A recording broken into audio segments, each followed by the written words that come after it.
Assalamualaikum warahmatullahi wabarakatuh. Waalaikumsalam.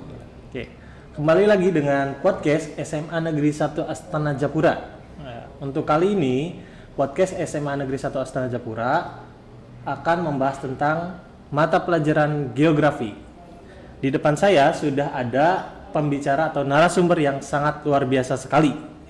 Kita perkenalkan Pak Abdul Goni. Oke, selamat datang Pak. Ya, selamat. Di podcast SMA Negeri 1 Astana Japura ya. Baru pertama kali ya Pak ya? Ya, baru pertama kali. Oke, nggak apa-apa ya. Kita sharing-sharing dan ngobrol tentang mata pelajaran geografi. Iya, siap. Oke.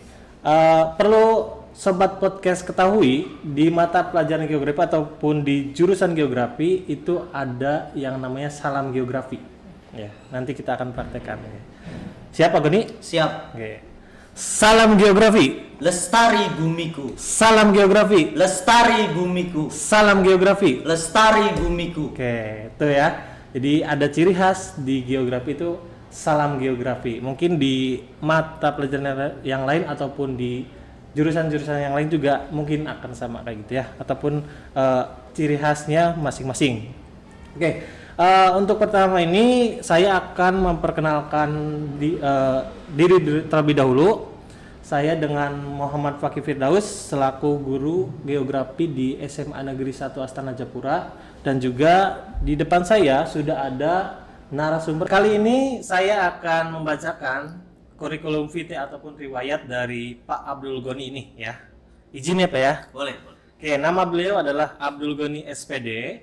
Tanggal lahir beliau Cirebon 26 November 1996. Wah, ini sebentar lagi ada yang mau ulang tahun nih ya. Oke, beliau itu lulusan dari FKIP Geografi Unsil Tasikmalaya. Betul ya Pak ya? Betul. Dan sekarang kegiatan beliau yaitu mengajar di salah satu MA swasta yang ada di Kabupaten Cirebon. Tepatnya yaitu di MA Sidikiyah Kaliwadas Sumber. Dan juga beliau adalah rekan sejawat saya di MGMP Geografi Kabupaten Cirebon. Betul ya Pak ya? Betul. Tidak ada yang salah. Oke, terima kasih. Untuk pertama kali ini kita ada beberapa pertanyaan Pak, ya, terkait dengan geografi. Oke, di sini sudah ada global. Mungkin sobat podcast juga sudah ketahui ya, kalau ada global itu ciri khasnya geografi. Geografi itu selain global ada apa lagi Pak ciri khasnya? Peta ya, global, peta, terus apa lagi Pak kira-kira? Atlas ya, betul ya. Jadi untuk siswa-siswi ya, ketika mengingat geografi itu ada minimal 3. Yang pertama global seperti ini, yang kedua yaitu peta, yang ketiga atlas ya, karena masih banyak yang belum familiar tentang geografi itu. Oke. Ada beberapa pertanyaan Pak yang ingin saya tanyakan kepada Pak Goni ya. 5 cukup Pak? Cukup lah. Cukup ya? Cukup sekali. Cukup sekali. Nanti kalau misalkan kurang boleh nambah deh. Oke. Oke. Untuk pertanyaan yang pertama, kita sedikit mengulas tentang geografi. Apa sih Pak geografi itu? Ya. Apakah makanan kah atau dari sebagainya? Oke, yang itu pertanyaan Pak. Yang pertama, apa sih geografi itu Pak? Mangga Pak. Simpel saja. Geografi itu secara sederhana berasal dari kata geo dan grafien. Geo itu bumi, grafien itu lukisan atau gambaran. Jadi pada awalnya geografi itu orang sering memandang geografi itu sebagai hanya lukisan, hanya ilmu tentang peta, hanya ilmu tentang globe ataupun tentang atlas. Ya. Tetapi itu dalam konteks tradisional. Kemudian di zaman modern sekarang konsep geografi itu berubah Dari yang awalnya hanya ilmu tentang peta, ilmu tentang atlas, ilmu tentang penelaah global, sekarang menambah, ya, yaitu geografi bukan hanya peta atas global, ya. Di sana juga geografian, lukisan atau gambaran ataupun penjabaran, penjelasan. Nah, definisi penjelasan inilah, ya, yang kemudian melandasi berkembangnya ilmu geografi di dunia modern seperti sekarang. Oke. Lalu apa itu geografi sederhananya? Secara sederhana, geografi itu tentang bumi. Ilmu tentang bumi. Oke, betul ya. Jadi secara sederhana geografi itu adalah ilmu yang mempelajari tentang bumi. Iya. Secara sederhana. Secara sederhana. Oke, nanti kita akan membahas geografi secara mendalam lagi. Yang kedua, ada pengertian geografi menurut Igi, Pak. Iya. Ya, perlu dikenalkan kepada sobat podcast apa itu pengertian geografi menurut Igi. Nah, silakan Pak Gering, apa Pak? kemudian definisi geografi mengalami berbagai perkembangan tentunya. Oke. Ya. Karena kan tadi sudah disinggung bahwa geografi itu tidak hanya mempelajari tentang bumi. Oke. Ya. Kemudian ada definisi yang sering dipakai, ya, khususnya kita di Indonesia mengacu pada pengertian geografi menurut Ikatan Geografi Indonesia atau IGI, yang menyatakan bahwa geografi adalah ilmu yang mempelajari tentang persamaan dan perbedaan fenomena geosfer dalam sudut pandang kelingkungan, kewilayahan dalam konteks keruangan. Mungkin di sini ada yang masih bertanya-tanya apa itu geosfer. Ya. Sederhananya, kalau kita tarik kesimpulan dari definisi menurut IGI, Ikatan Geografi Indonesia, ya, menjelaskan bahwa geografi itu geosfer, ada kata geosfer. Ya. Geosfer itu apa? Lapisan-lapisan bumi. Baik sederhananya lapisan batuan atau dikenal dengan litosfer, ya, atau lapisan makhluk hidup yang dikenal dengan biosfer, atau lapisan manusia yang dikenal dengan antroposfer, atau lapisan udara yang dikenal dengan atmosfer, ataupun yang terakhir lapisan air atau yang dikenal dengan hidrosfer. Itu secara gamblangnya, ya, secara penjelasan secara panjang lebar menurut definisi menurut Ikatan Geografi Indonesia. Oke, jadi setelah tadi pemaparan dari pengertian geografi menurut IGI, Ikatan Geografi Indonesia, ya Pak ya. Iya. Jadi geografi itu tidak hanya membahas satu masalah saja, ya. Sangat kompleks ya Pak ya di geografi itu ya. Sangat dari kompleks. tadi fenomena geosfer itu ada 5 ya Pak ya, Iya. yang wajib kita ketahui. Oke, untuk pertanyaan yang kedua, apa yang melatar belakangi Pak Goni mengambil jurusan geografi pas saat mau kuliah ya Pak ya? Dulu di FKIP Geografi Unsil ya Pak ya? Iya, Tasikmalaya. Unsil. Oke, mangga Pak. Yang melandasi tentunya berawal dari SD sebenarnya. Ya. Berawal dari SD, ya. Saya senang buka-buka yang namanya atlas waktu SD. Gitu. Bahkan ya, waktu itu kan sering ya di SD itu hafalan 34 ibu kota provinsi di Indonesia. Ya saya alhamdulillah paling pertama kali hafal waktu itu ya dalam teman-teman sekelas. Masya Allah. Memang bakat saya sudah ada, cuman Luar saya biasa belum sekali. tahu itu tuh basic dari geografi. Oke. Kemudian di SMP dikatakan saya memperdalam, ya. Cuman bisa dikatakan SMP saya itu kehilangan jati diri. Oke. Saya waktu SMP tertarik sama IPA bahkan. Sama IPA. Iya. Bahkan beberapa dari rumus periodik unsur itu saya hafal waktu SMP atau Yang di kimia, IPS. ya? Iya.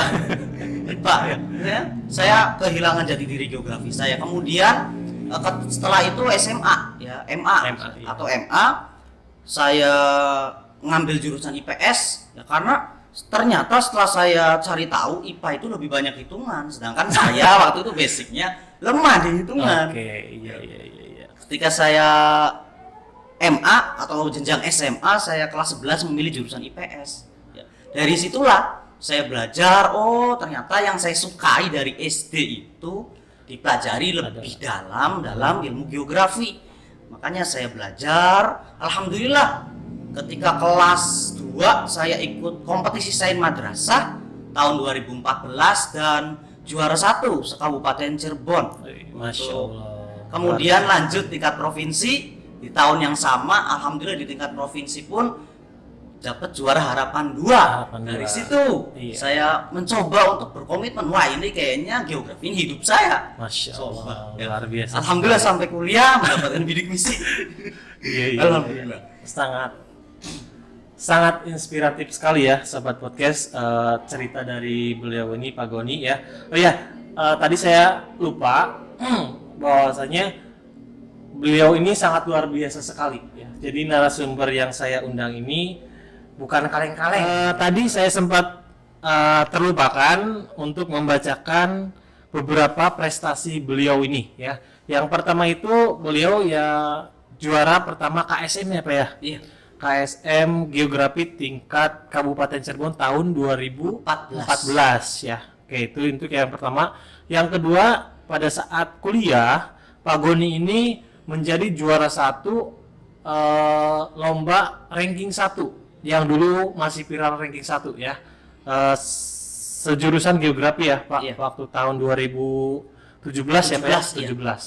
Dan yang terbaru ini keren sekali, Pak Goni mengikuti kompetisi Olimpiade Guru yang diselenggarakan oleh POSI ya Pak ya? POSI. Dan Pak Goni ini menjuarai juara 2 maksudnya ya, mendapatkan medali perak ya Pak ya, iya, perak. Untuk guru-guru geografi. Sangat luar biasa sekali, Masya Allah ini pembicara kali ini ya. Pertanyaan selanjutnya ini adalah banyak mungkin yang bertanya-tanya ya Pak ya, geografi itu masuk rumpun IPA atau IPS Pak? Karena apa? Karena ada beberapa jurusan kuliah yang memasukkan geografi itu ke dalam fakultas MIPA, dan ada juga yang memasukkan geografi itu ke dalam FIPS ya, ataupun Fakultas Ilmu Pengetahuan Sosial. Seperti itu Pak. Gimana Pak? Mangga Pak.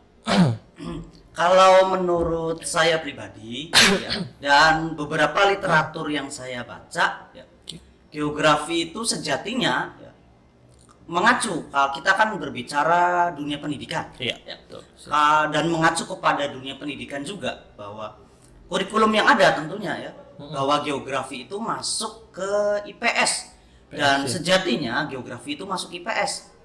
Mengapa dikatakan masuk IPS? Walaupun memang geografi itu mempelajari tentang seismik atau gempa bumi, mempelajari tentang pelapukan, erosi, mempelajari tentang pembentukan tanah dan lain-lain sebagainya.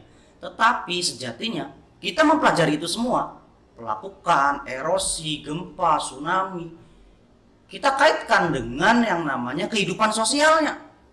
Contohnya, misalnya di suatu saat kita dihadapkan pada bencana gempa bumi atau erupsi gunung berapi.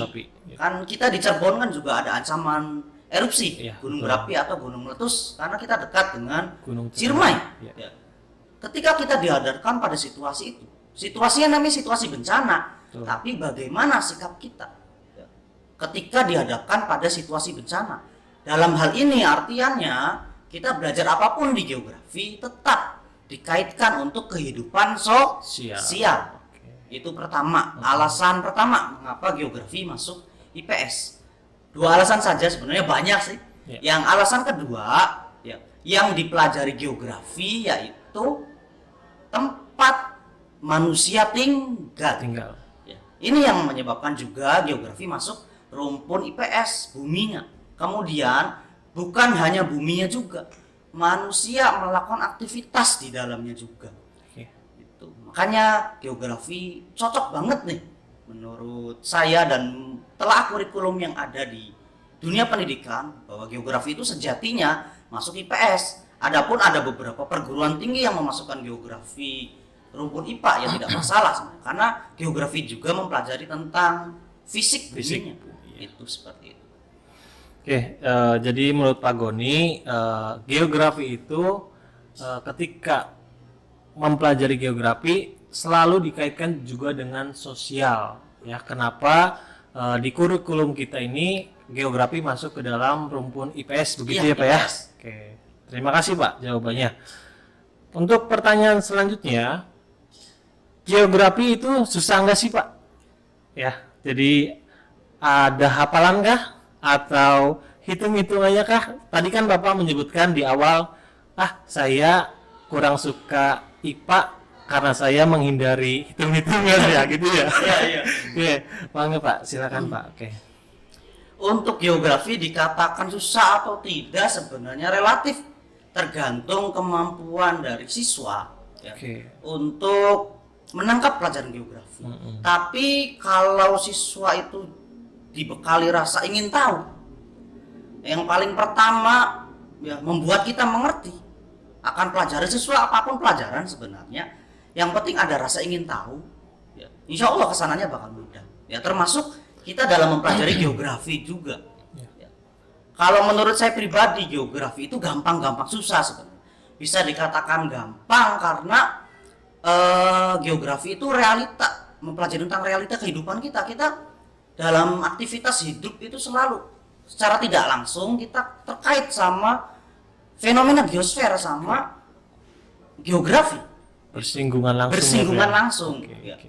Kemudian dikatakan susah, geografi juga kadang mempelajari masa lampau ya, misalnya tentang proses terbentuknya bumi, alam semesta, ada ataupun juga geografi mempelajari hitungan ya. Saya katakan susah, cuman saya perlu tekankan hitungan dalam geografi itu tidak sesusah hitungan dalam fisika, kimia, Mbak. Ya. Hitungan dalam geografi sebenarnya simpel dan sederhana. Yang penting kita hafal rumusnya, ya. Kita hafal peta konsepnya, kita paham cara menganalisisnya, cara membaca hasilnya, itu insya Allah mudah. Jadi bisa dikatakan bagi orang awam ya geografi itu mudah-mudah susah, ya, tapi bisa dipelajari. Seperti itu. Oke. Tadi menghindari hitung-hitungan ada juga ya Ya, Pak. tapi saya lebih pas dengan hitungan geografi sebenarnya. Oh gitu. Oke. Jadi itu kembali lagi juga ke pertanyaan apa yang melatar belakangi Pak Goni ya Pak ya. Iya, seperti itu. Seperti itu. Oke. Pertanyaan yang terakhir Pak Pamungkas ini Iya. ada pertanyaan yang sangat sedikit banyak mungkin ya. Jadi berbobot Pak pertanyaannya Pak ya. Jadi bagaimana pandangan Bapak terkait dengan flat earth ya Pak, ataupun yang tren-tren kebelakangan ini muncul kembali Pak, seperti itu ya. Iya. Nah untuk sobat podcast bagi yang belum mengetahui apa itu flat earth ataupun bumi datar, kami punya tayangan cuplikan sekilas, silakan disimak dulu. Sebelum sampai ke jawabannya, kita mesti paham sebenarnya gimana sih bentuk bumi datar itu.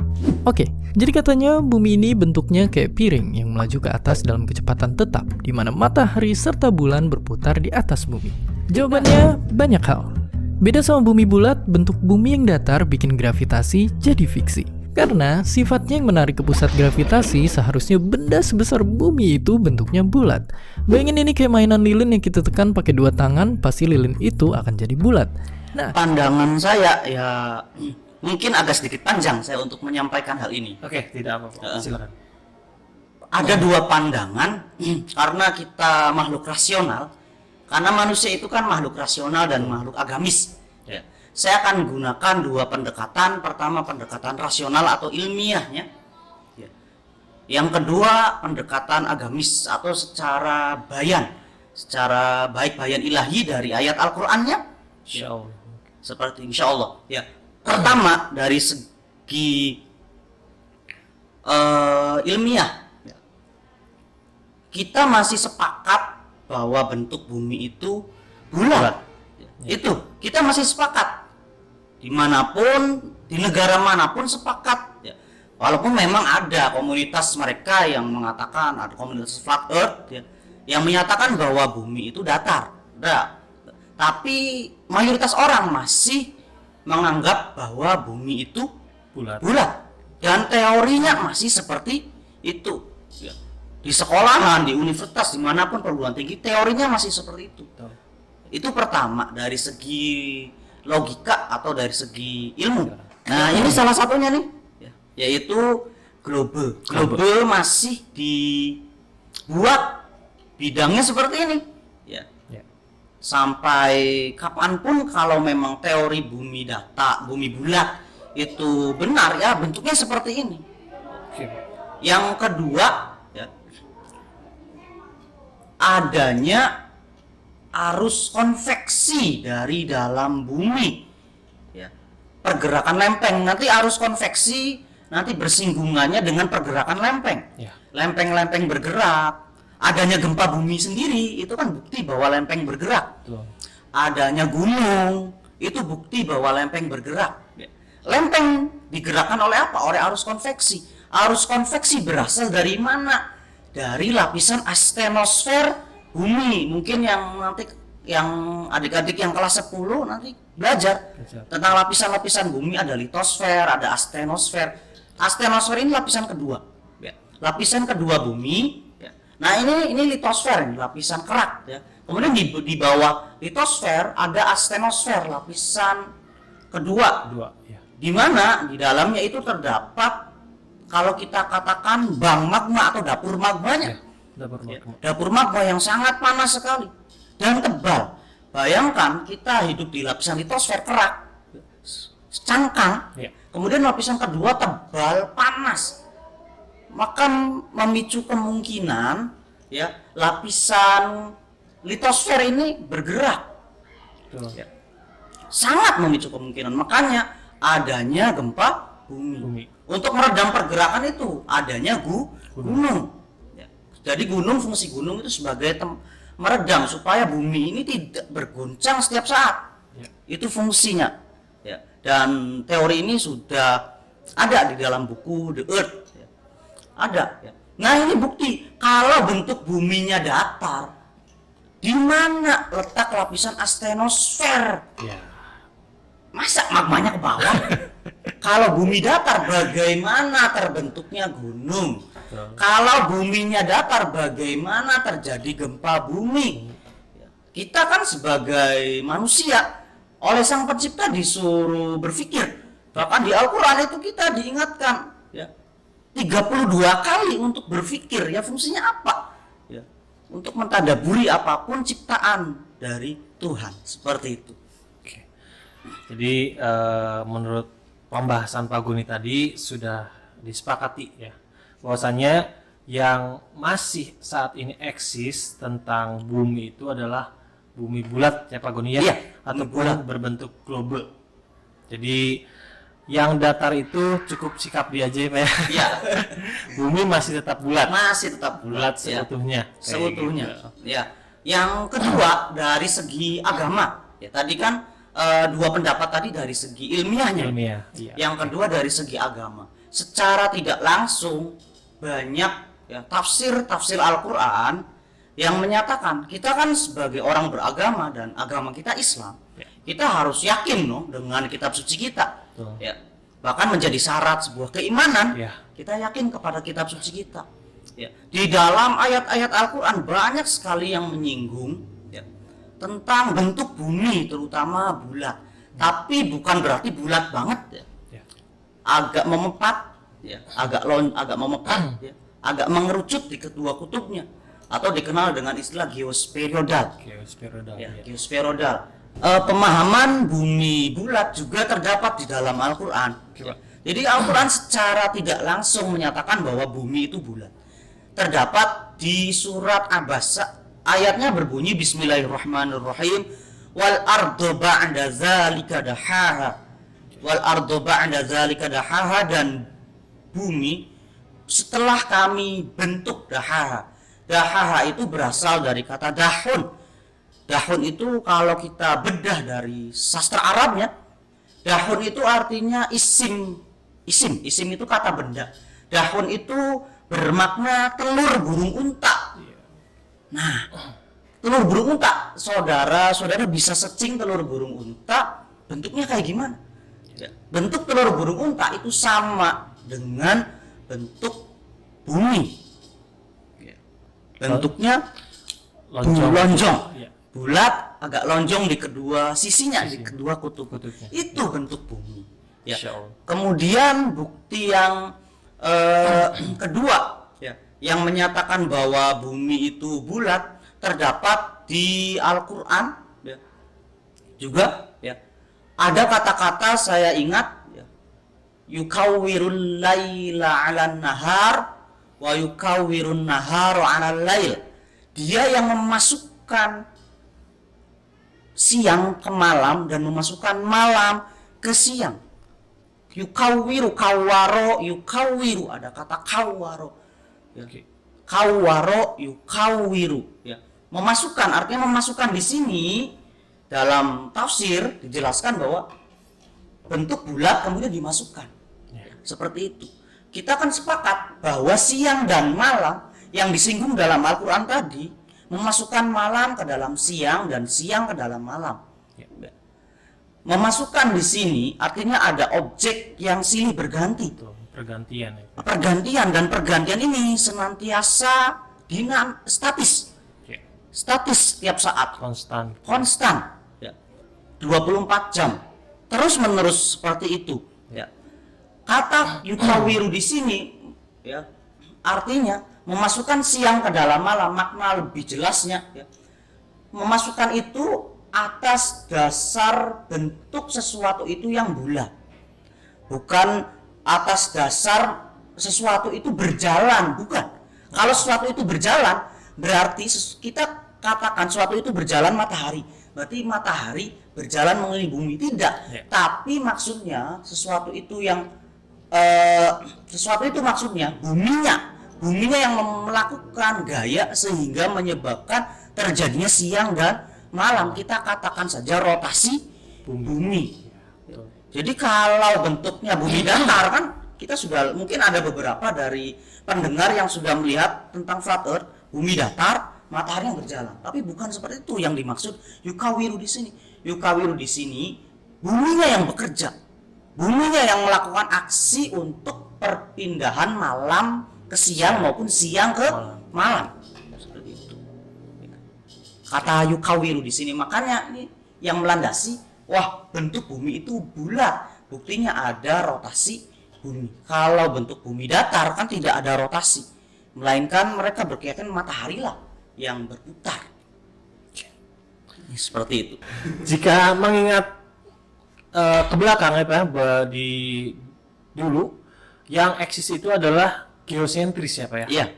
Jadi bumi itu sebagai pusat alam semesta ataupun pusat tata surya. Jadi bumi yang berdiam diri dan matahari yang mengelilinginya. Itu yang eksis dulu. Sebelum itu ada Galileo Galilei, ya Pak, ya, yang memperkenalkan teori heliosentris. Tetapi pada saat zaman itu malah ditolak, ya Pak, ya. Ditolak mentah-mentah. Ditolak mentah-mentah karena waktu itu pengetahuan masih terbatas, ya Pak, ya. Iya. Jadi karena sekarang pengetahuan lebih banyak dan juga ilmu pengetahuan lebih update, alhamdulillah sepakat kita bahwasanya yang sekarang eksis itu adalah heliosentris, ya Pak, ya. Iya, heliosentris. Oke, heliosentris. Ada lagi Pak? Kurang nggak pertanyaannya? Mungkin sedikit, ya. Tadi yang dimaksud kawaru yukawiru, ya, memasukkan malam ke dalam siang, itu berbeda dengan ada salah satu dalil Al-Quran yaitu yajri. Kalau yajri berputar, misalnya wasyamsu tajri li mustaqarrillah, matahari berputar di garis edarnya. Bukan berarti matahari, berarti ini ayat ini menyatakan tentang teori geosentris, bukan. Maksudnya matahari berputar itu pada porosnya. Makanya menggunakan kata yajri, bukan yukawiru. Tapi kalau bumi itu khusus yukawiru. Yukawiru. Jadi yukawiru itu bisa dua definisi. Bisa perputaran bumi pada porosnya, bisa perputaran bumi mengelilingi matahari. Seperti itu. Mungkin ada yang kurang jelas tadi. Seperti itu. Jadi diluruskan juga oleh Pak Goni, ya Pak, ya, agar tidak mispersepsi, ya kita takutnya. Ya. Makanya nanti setelah ini ada yang bertanya-tanya, ya Pak, ya. Seperti itu. Oke. sudah cukup ya, Pak. Sudah. Kita membahas tentang dari tadi awal geografi itu apa, Iya. juga pertanyaan apa sih tentang geografi, dan juga tadi pertanyaan pamungkasnya itu adalah tentang flat earth ataupun bumi datar ya, Pak. Oke, terima kasih Pak Iya, sudah berkunjung di podcast SMA Negeri 1 Astana Japura ya Pak ya. Iya. Kita kedatangan tamu yang sangat luar biasa sekali, keren materinya. Jadi mungkin karena waktunya kita sudah selesai, jadi kita pamit undur diri ya Pak ya. Pamit. Oke, podcast SMA Negeri 1 Astana Japura, maju bersama menjadi juara. Oke, terima kasih Pak. Assalamualaikum. Waalaikumsalam warahmatullahi wabarakatuh.